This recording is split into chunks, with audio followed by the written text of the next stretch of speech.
Hello, everyone, and good morning. Welcome to our live feed update for September 22nd. I'm your host, Taran Armstrong, and I'm here today to update you on everything that happened yesterday on the Big Brother 25 live feeds. It was day 51 in the house, and I am, currently here on my own to give you an update on everything that happened. Puya hopefully will join us at some point. Hopefully he's all right. He's I think probably just overslept. But for now, it is just me to discuss what is happening here on the live feeds that currently have no game going on. Let's talk about it, I guess. I've got a new graphic for you and everything. Look at this. Oh, this is the weird version where there's a P behind it. So here we are, here in this new version of the Big Brother 25 house, where nothing matters because the game isn't running. So what can we do? Well, there was some drama. There was some drama last night, some drama to talk through. Basically, just some confrontations, a little bit of stuff going on there, but for the most part, not a whole lot to update, obviously, in terms of game.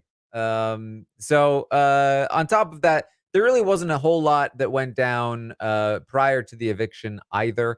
It was one of the slower weeks. Obviously, we had Jared as the HOH with Cam and America on the block. We saw that Cam was evicted.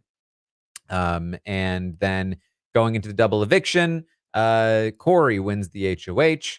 In the process of winning the HOH, Mimi chose Bowie to compete against first, and then Corey to compete against over Blue, which we talked about last night was a little bit of a choice, but ultimately, Corey won the HOH. We missed part of this in the double eviction. Corey approached Blue and said, "Will you use the veto on Jared if he's on the block?" And Blue said, "Yes, I will." Then he said, "Okay, in that case, I'm going to need to put you on the block next to Jared." Then she said what we saw in the episode, which was, "Oh no, I promise you I won't use it." So a little more context there. Don't exactly know why she thought it was a good idea to say she would in the first place. That's I guess why things went down a little bit the way that they did there. Um, Corey ends up nominating Blue and Jared for eviction. We have a little bit more information as well. They then drew for the veto in the double eviction. Corey drew house guest choice, and he picked Jag to play in the veto. Jared also had house guest choice, and he picked Matt.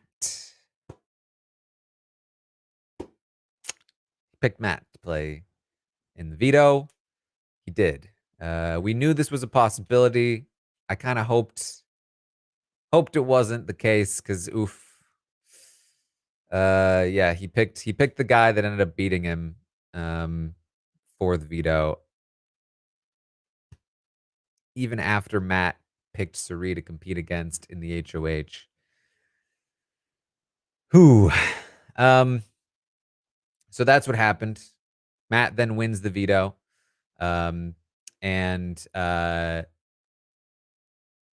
doesn't use it. Blue was upset that he didn't use it on her.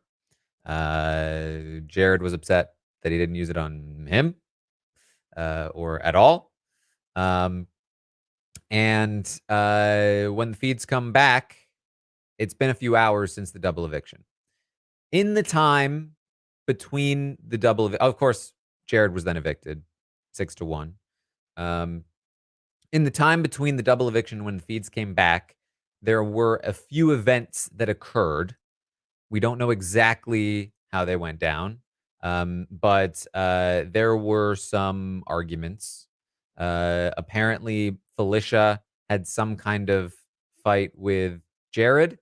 Um, it sort of like I don't know exactly how, but a lot of information seemed to come out. And one of the pieces of information through the night that came out was that Felicia was trying to recreate the seven deadly sins minus Suri and Jared plus America and Corey and Mimi actually, because Mimi actually wasn't in that.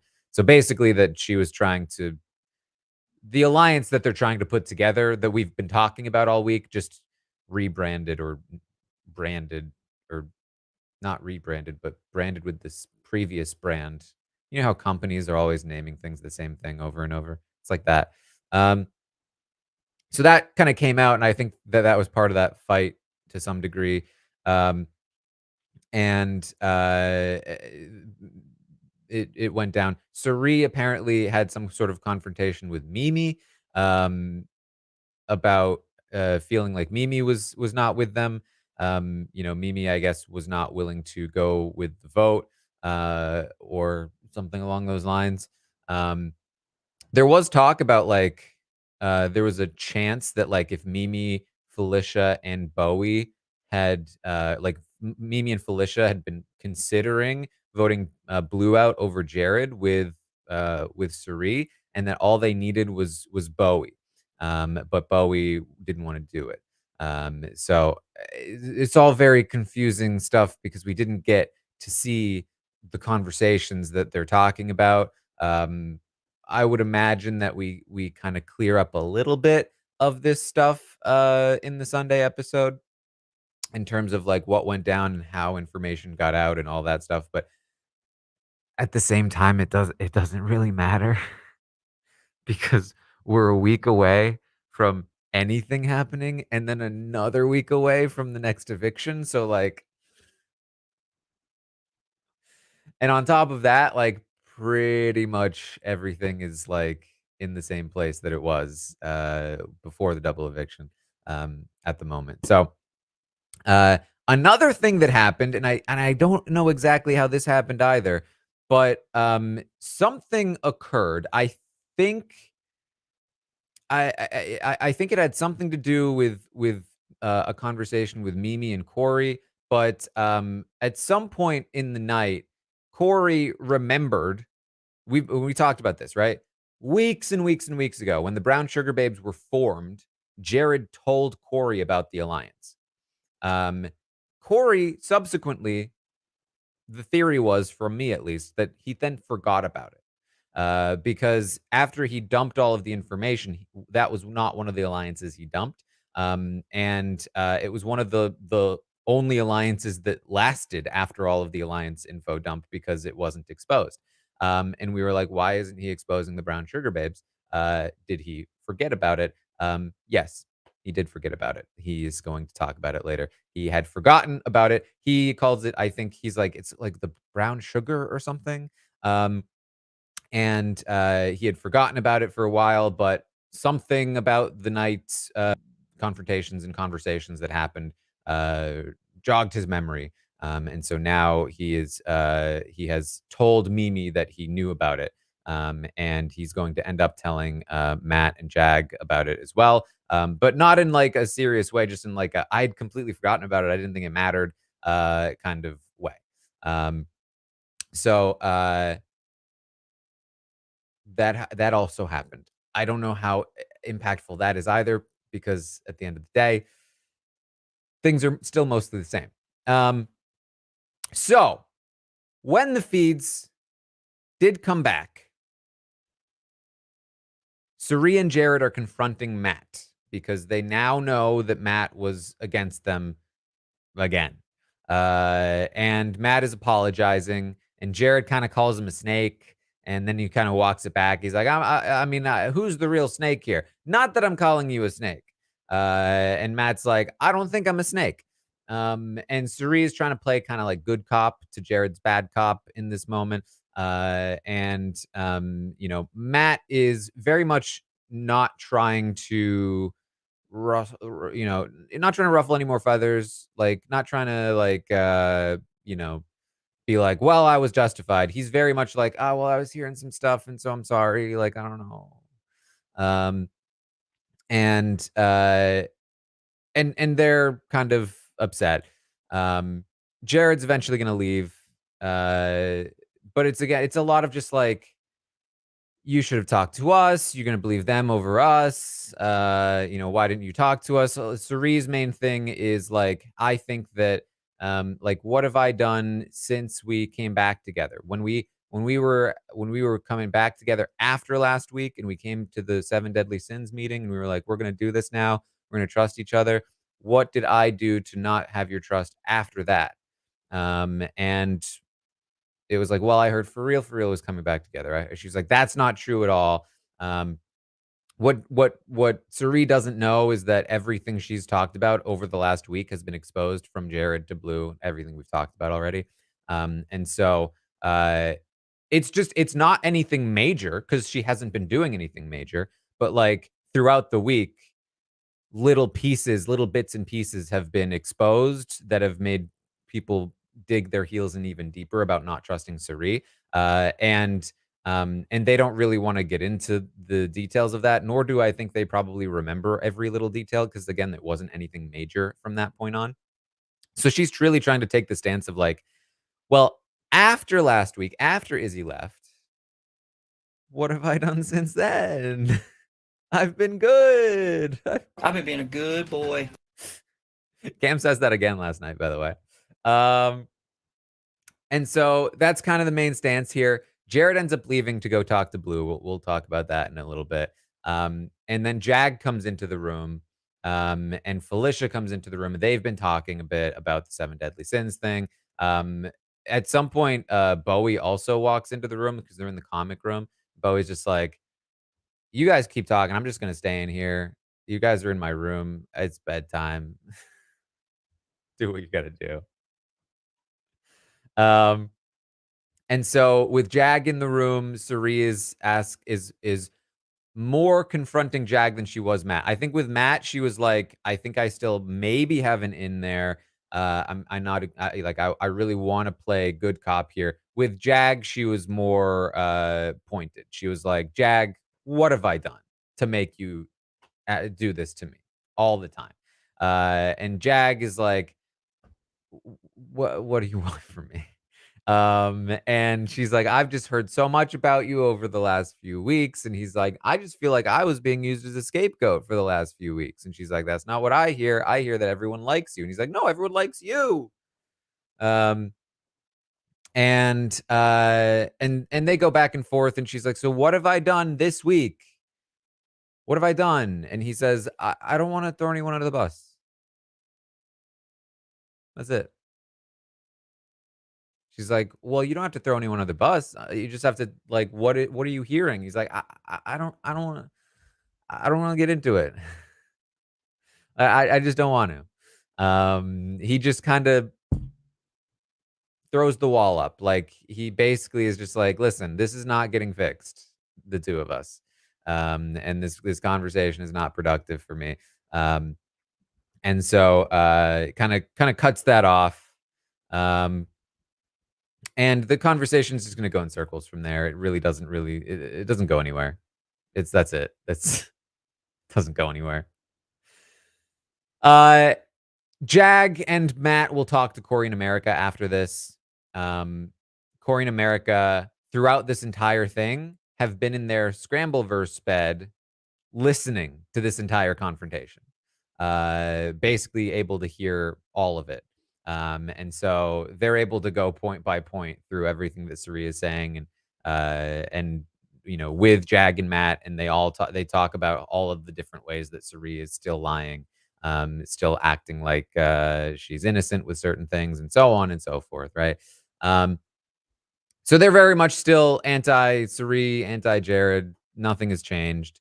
They just had like a little bit of a confrontation. So they celebrate the successful double eviction They very nearly botched that HOH, but they pulled through. Corey pulled through with the mental comp. Matt pulled through with the physical comp. And they did it. Now, obviously, the twist is annoying, but that's fine. They did what they could. Now they just need Cam to win the buyback. You might be asking, Taran, why haven't you talked about the buyback yet? The battle back, whatever you want to. I don't like calling it what they call it. It's like with Twitter and X. Like I'm like anybody that calls Twitter X. I'm like, what are you doing? Come on, we really gonna do this? It's Twitter, and I hate returning battle back, buyback, whatever players. I don't like it, especially when it takes multiple weeks. So no, I'm not going to call it what they want me to call it. I'm going to call it a buyback because that's the weirdest and dumbest way to say it. Yeah, camp comeback. How does it work? Well, they don't know exactly, but this is what we kind of think is going to happen. Jared and Cam, they are dressed up in, I mean, the worst zombie outfit. I mean, come on. Zombies are like the classic, like visual effects, makeup, costuming. Like, I feel like anybody that does that stuff has done a zombie at some point. You know what I mean? It's like the thing. And they literally just have them in like clothes that are like have little like strands of fabric hanging off of them. That's it. It's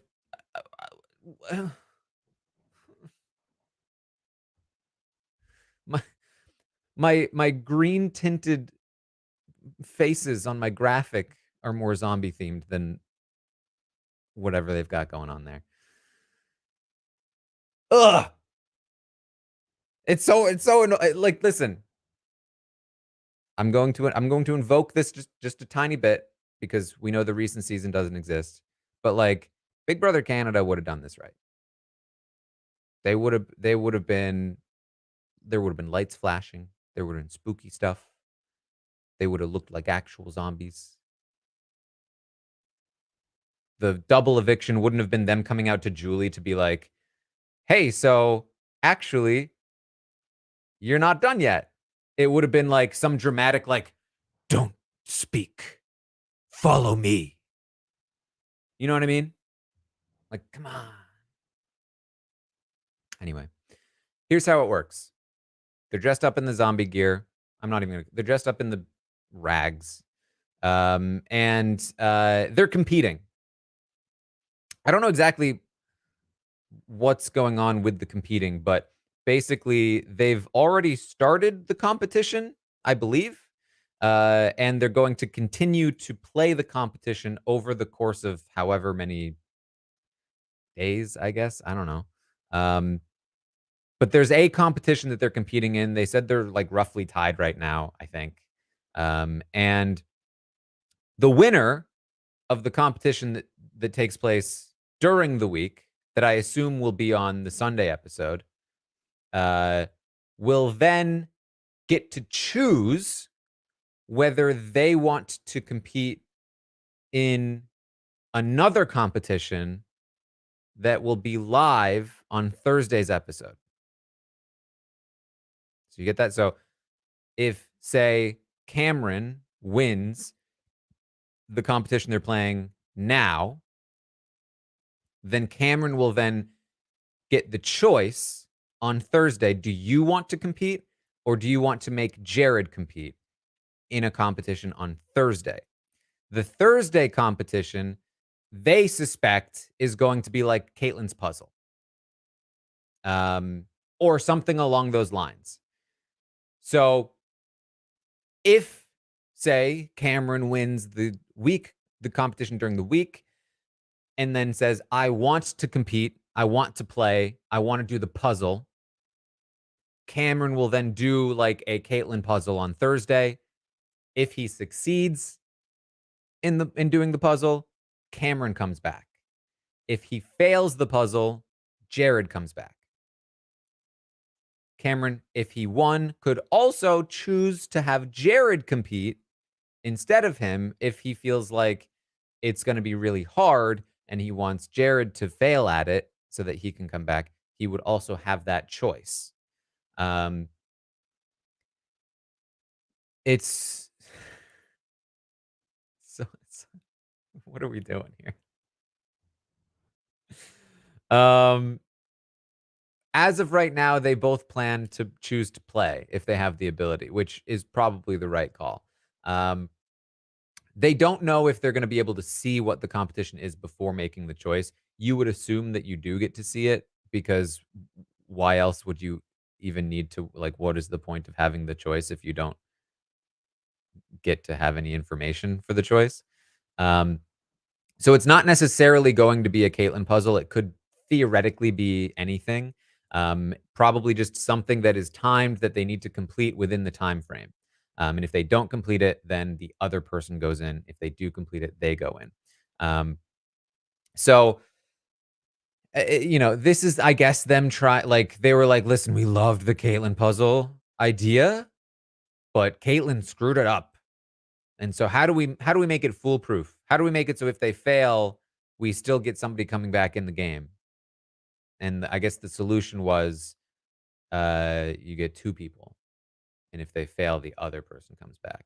But how do we decide who gets to compete in the thing?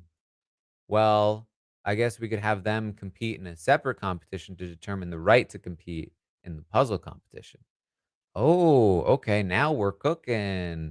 But where do we put a dueling like a 1v1 into a week with that we have another then puzzle at the end?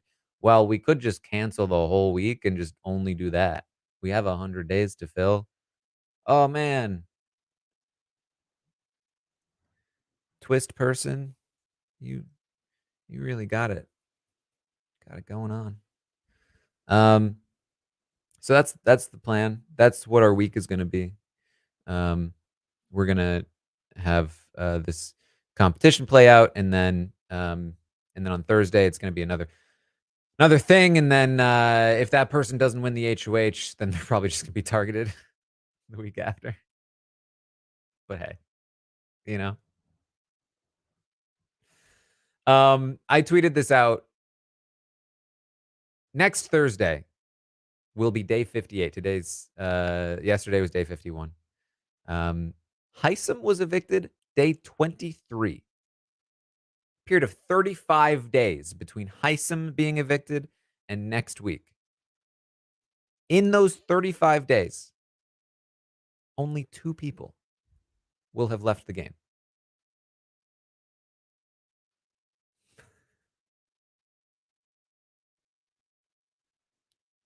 What are we doing here?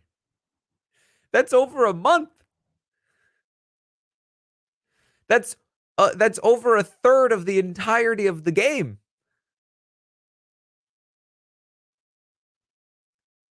The other stat that I was tweeting, of the 8 men that joined the game at the start of the game, of the 8 men that started the game, 6 of them have been evicted. 6 of them. There's only 2 men that haven't been evicted, Corey and Matt. The other 3 men that are in the game have all been evicted. And yet, there have been 16 competitions and 14 of them have been won by men this season. There still hasn't been a woman who has won a comp since Felicia evicted Heisem. Despite the fact that all the men have been evicted. 14 of 16. That's a ridiculous number. And again, everyone's going to say, well, Taran, anyone could have won that knockout comp. Taran, America almost won pressure cooker. She threw it. She gave it to Cam. Like, congratulations. You can name a couple of specific examples. The point is, Who was beating Matt in that veto? Who was winning that football water competition? When there are, for every competition that is theoretically even, there's one or two that like big athletic dudes have a massive advantage in.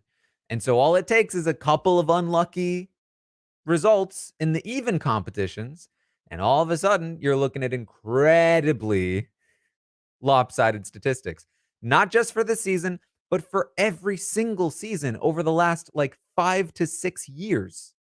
This is not an isolated trend. Um, anyway, back to what we're talking about.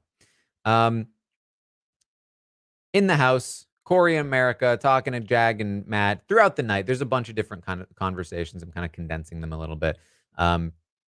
Suri was claiming that she knew secrets about everyone. This was a funny interaction because Matt was like, well, Suri doesn't have anything on me.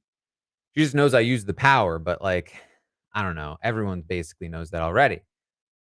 And Corey says, yeah. I mean, here's the thing. I've told you guys that I played in Path to Power, and that secret hasn't gotten out. That's how I know I can trust you guys. Meanwhile, Matt is like, yeah, I definitely haven't told anybody that. That's definitely not a secret that Suri has on me.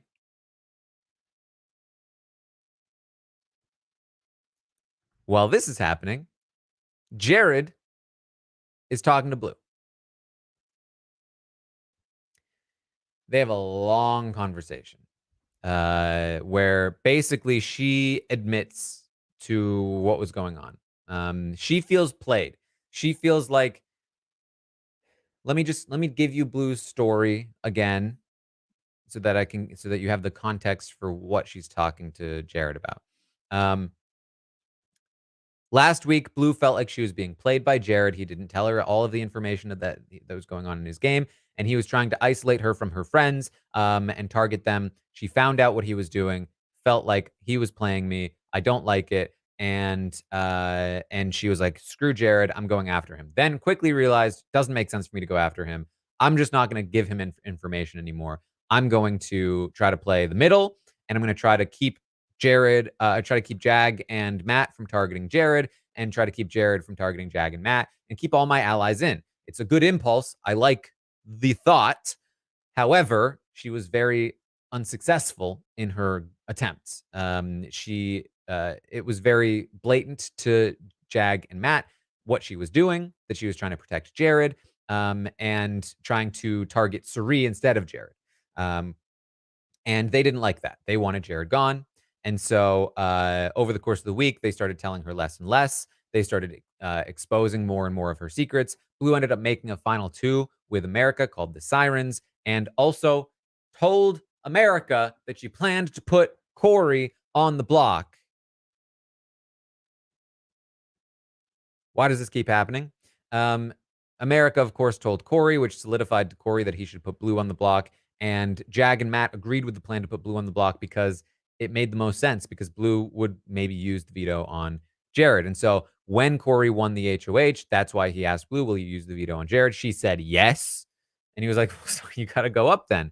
So Blue ends up going on the block. Matt doesn't use the veto on her. And now she feels like everything she was trying to accomplish just burned up in flames, and she failed dramatically. And so she's trying to explain all of this to Jared and apologize. Like, I thought I could handle this. I thought I was on top of it. I thought I was going to be able to convince them not to target you, and it just didn't work. I'm sorry. And Jared is very upset. He feels like, you needed to tell me that they were coming for me. You were trying to convince me all week that they weren't coming for me.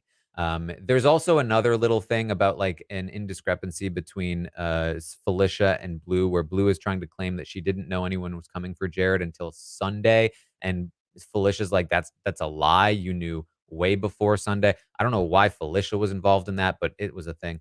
And so Jared is like, I can't believe you didn't tell me. I can't believe you didn't bring me that information. So on and so forth. She was like, well, I felt played by you. I felt betrayed by you. And so I was just, and he was like, so you play me back? She's like, kind of. And Jared feels like the difference is that when I was, having things behind your back, that they weren't coming for you. This is a situation where they were coming for me directly, and you didn't tell me. Things I didn't tell you, they weren't relevant to you, which is a lie, Jared. They were actually planning to vote Blue out at one point, but maybe not as direct a threat, at least. He feels like if he had known that Jag and Matt were coming for him, he would have targeted them. He would have put them on the block this week and taken them out instead of Cam. Um, and so they're going to go back and forth about this for quite a long time. And he feels like he couldn't believe that she's been in bed with him all week, hanging out the whole time, playing him, not telling him information. And she says, that's how I felt when I learned about what you were doing. And he says, so you just do it right back. And she's like, but ultimately she's fairly apologetic because she feels like what she did fail. She was like, at the end of the day, I was trying to do something. I was trying to protect you. It just didn't work, and I'm sorry for that. My intentions were good though. And he says that, on a personal level, he's not sure where things are going to go from here. And on a game level, like, where are they going to go from here either? She's like, are you breaking up with me? He says, well, I'm not breaking up with you because, like, we didn't really have anything to break up. She's like, oh, yeah, right. Okay. I heard that. He's like, what does that mean? She's like, it doesn't matter. We'll just finish what you're saying. He's like, no, no, no. What does it mean? What do you mean heard that? She's like, I just know you downplay what we have. I know that you do that. And he's like, there's nothing to downplay. I don't know. I told you what it was from the start. She's like, yeah, okay, it's fine. It's whatever. And they just go on forever and ever. He's gonna complain to Cam about this later. But by the end of the night, they're gonna have another long conversation where they basically make up. I mean, you know, she apologizes more. He's like, you just shouldn't do that to me. She's like, I'm sorry. I thought I could handle it. They need to tell each other things now. They're still not sure where things are going to go after this. But the body language is different. Instead of him being like this, they're like cuddling a little. They're like hanging out. She's giving him the eyes. Literally by the end of the night, it's like, it's back. It's fine. She tells him that if he leaves, she's gonna need to buddy up with Corey in America. But if she stays, she's just gonna leave that entire group and just rock with him. So that's just the plan for Blue, which I'm sure will work great. This whole week, they're definitely gonna believe that you're gonna rock with them. So that's the Jared and Blue of it all. Corey gets an HOH basket.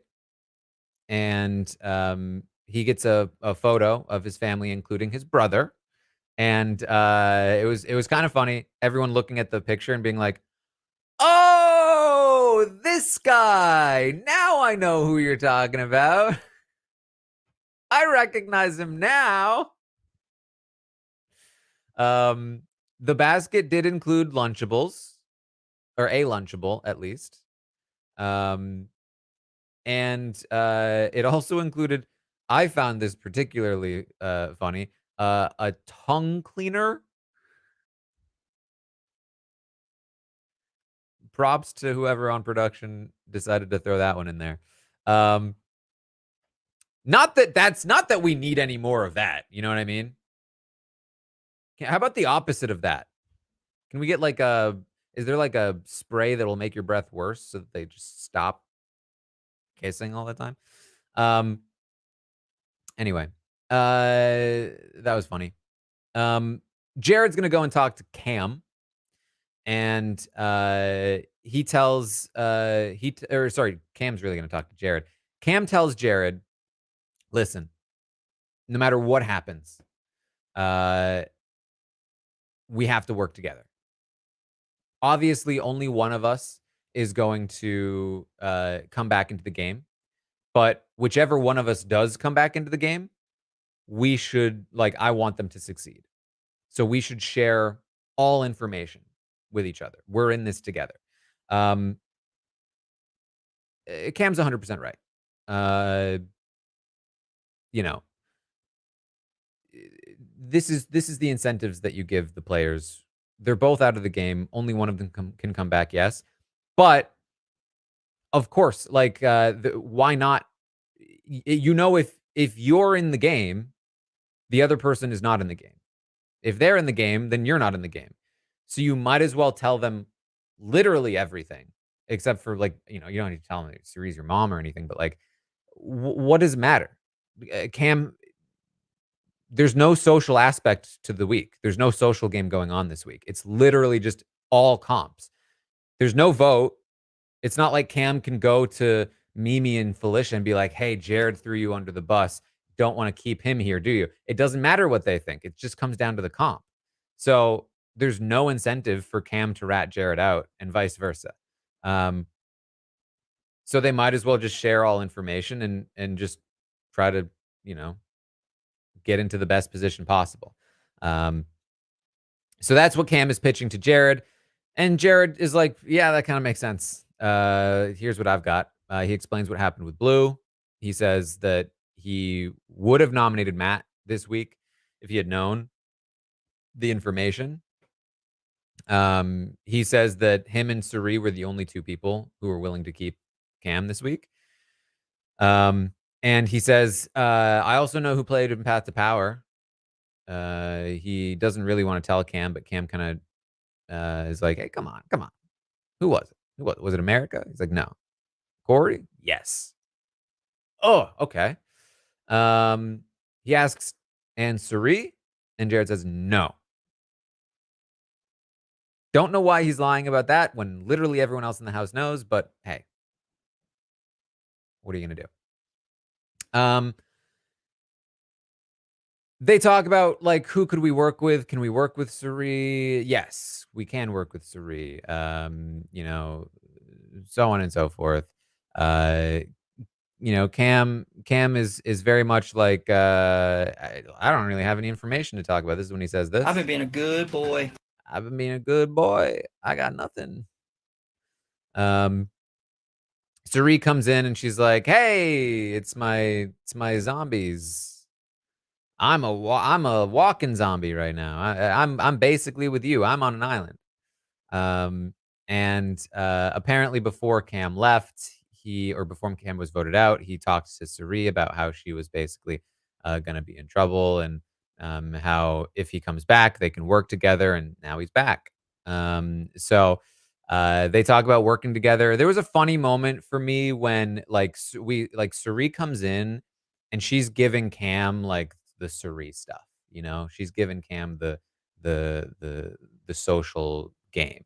Because she's like, "If Cam stays, I want him to work with me, obviously.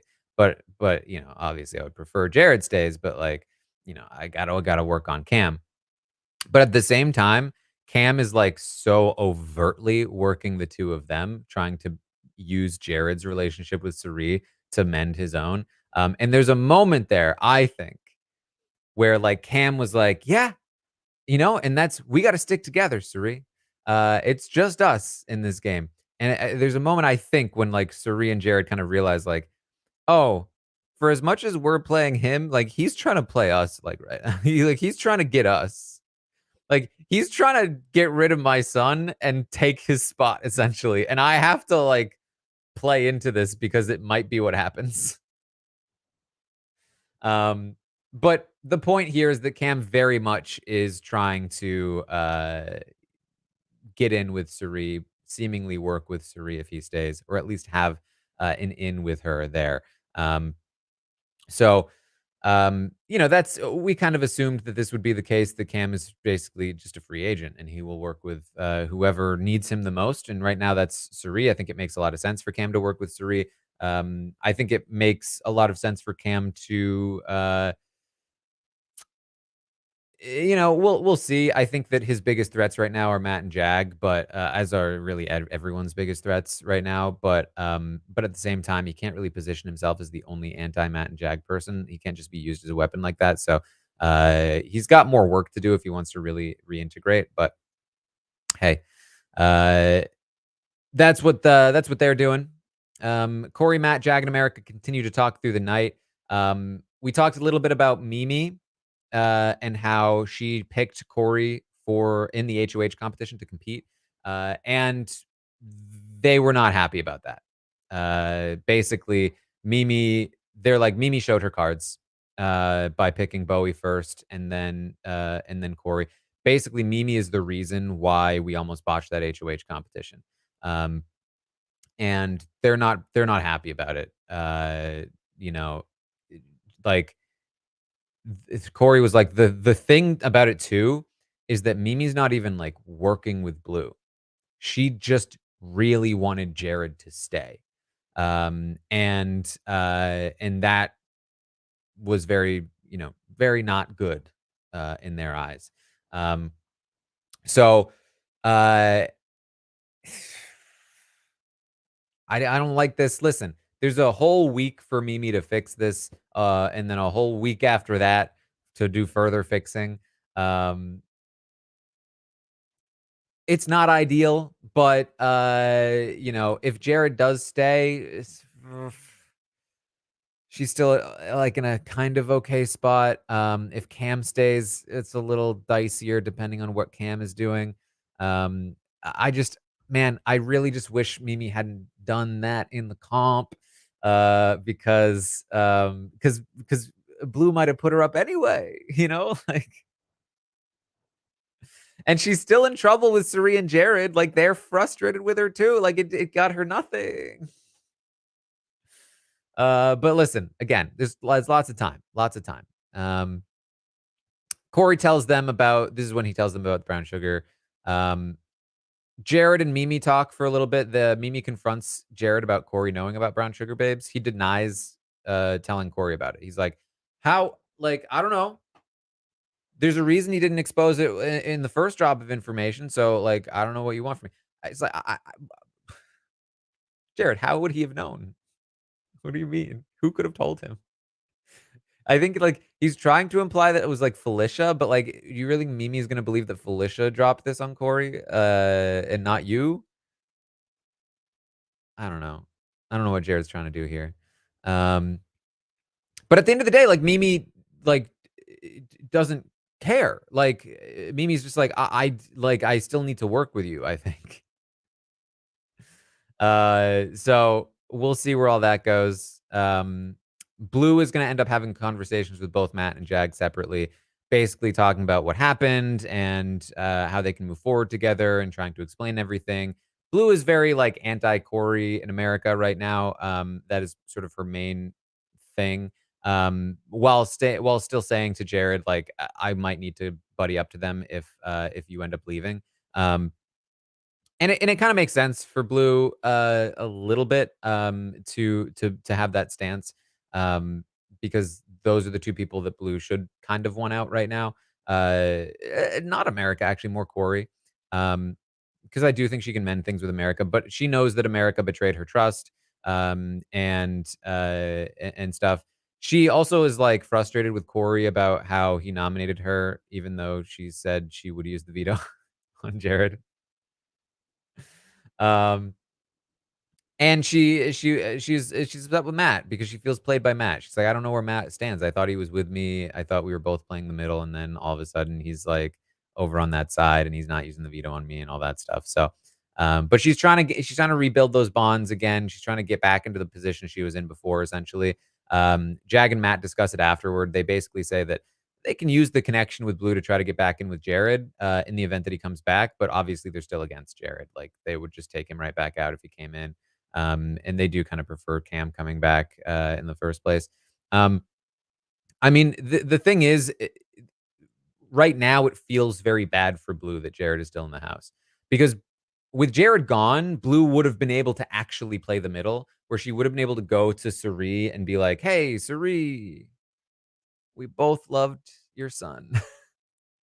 While at the same time being able to go to Matt and Jag and be like, "Hey, it's us 3. You'd rather take me to the end than a showmance, right?" And she would have been in an okay spot there. But now that Jared's still in the game, she's, like, gonna continue to spend more time with Jared probably, and the fear of her getting back in with Jared if Jared comes back into the game is gonna prevent people from telling her things, prevent people from bringing her in while bonding with each other more, and it's just I think it's just bad for Blue straight up, especially if Jared doesn't come back in. If he does come back in, it could work out, but it also might just put her back on the block against Jared again. So, um, kind of a tricky spot there for Blue. Similarly with Suri, I feel like Suri is unable to really blend back in because Jared is still there, and people still have to fear what happens if Jared comes back. But I would still say like probably net positive, for Suri, to have the ability to possibly get her son back in the game, and if not, Cam, who will be a threat and also probably be willing to work with her. So, um, that's kind of where things stand right now. Um, it's honestly like it's a whole lot of much to do about nothing here because again, we're basically back where we started and there's no actual game events for the next week. So uh, we will continue to do these updates over the course of the week. Maybe there'll be more drama. Who knows? But that is sort of the current status quo. So I will be back tomorrow morning, 11 a.m. Eastern, to update you on everything that happens today on the Big Brother 25 live feeds. And I'll also be live later today, 2 p.m. Eastern, for the Q&A. If you're a patron, you can watch that whenever you want. If you're not a patron, you can watch it live, live only, not the archive. And that'll be at, again, 2 p.m. Eastern today. And then we're gonna continue to try to get some Big Brother content out there for you, especially this week when you might be craving some extra stuff. Um, and I'll be back tomorrow with another update, and then Sunday we'll have the only Big Brother episode of the week during the week. So I'll be live on Twitch during that, twitch.tv/Taran Armstrong. Make sure you check out the Twitch channel. And that's about what I have for you today. Check out I was on the Wheel of Time podcast last week, the book club podcast. If you want to check that out as well. I had some hot Wheel of Time takes. So, um, you know, check it out. All right, that's what I got for you. Thank you all so much for joining me here today, and I will see all of you